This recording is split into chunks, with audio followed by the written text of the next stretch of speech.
corruption and the impact of corruption on development in Africa.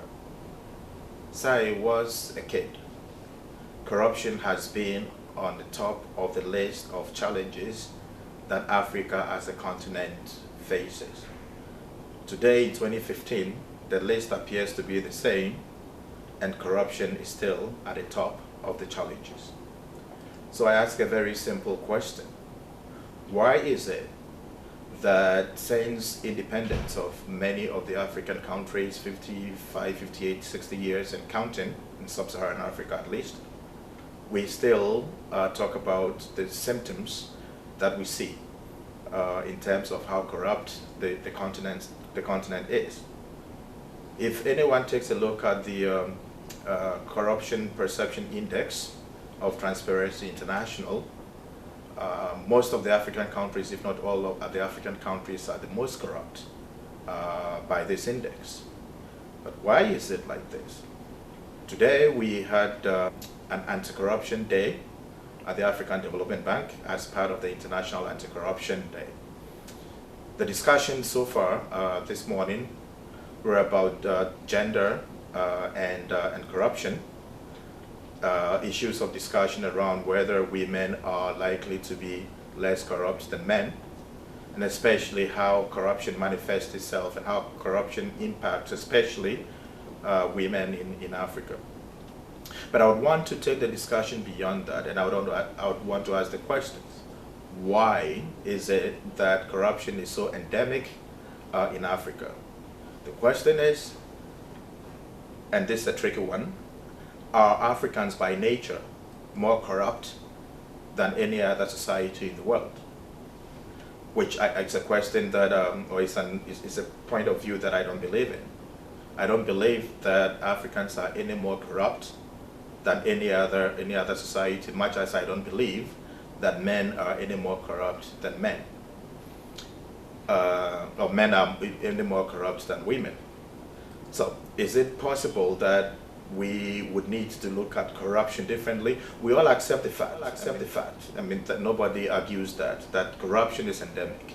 And that's a symptom. We accept the fact that corruption negatively impacts on developmental efforts in Africa for men, for women, for children, basically for everybody, and also for the way that we do business in Africa. But is it possible by any chance that even as we are all talking about corruption and impact it has on development in Africa, that we do not have a common understanding, or we have not come to a common understanding of what corruption really is? I've talked to a few of my colleagues at work today about what corruption means, and I get answers from bribery, which is what everybody sees and which seems to be rampant across the continent. I hear from financial embezzlement. I hear about basically being not being open and transparent in our dealings. So these are how corruption to many people manifest itself. But is there a way to look at it differently? I tend to think that, well, as we discuss the symptoms of corruption, we also have to look at the context, within which these acts take place. And here I'm talking about the recognition of the role of culture and the cultural practices, the role of giving and receiving, which is also very problematic because of that thin line between a culture of collaboration, communalism, of giving and receiving, and a culture of demanding, and a culture of asking for an incentive or giving an incentive before action A or B or C is taken. Sometimes I think that when we talk of corruption in Africa, we tend to blame politicians, we tend to blame the governance system, the institutions. I believe that strong institutions would make corruption less rampant, but we also need to realize that these institutions are only sense-making mechanisms for each society, for each country, and that we need to discuss going forward corruption within the context of the cultural system, of the governance system, to be able to get to the roots of the problem. Why corruption has been around and has been on the list for the last 50, 60 years. I believe that this is the only way, once we get to the bottom of it, why is corruption so rampant in the continent? Once we find answers to these, it's the only beginning to finding a lasting solution. Above all, I think it's also a question of mindset. It's not corruption has a demand and supply side. Somebody gives, another person receives. But I also think that it's not so much about the people that demand or the people that are corrupt, but unfortunately it is also the general acceptance and actually in some cases expectation of people especially in Africa, that somebody should do them a favor because somebody is in a position to do favor A, B, C. So if society expects that if you are in a position of power, if society expects that if you're in a position of authority, if people expect that if you're in a position that you can influence anything, then you're expected to do favors to those who are close to you. In a sense, we only see corruption from the side where we are not. But then when we receive favors, from people in authority, it's okay. So I get back to the point that we need to get to the roots, why, and find out why these societies expect, that people of power and people in authority should do them favors. And once we are able to deal with this and get to the mindset that it is wrong, that we all accept that it is wrong, and we all expect, or do not expect rather, people that we know who are in authority to do us favors, we would be on a good road to solving the issue of corruption. I'll give you an example.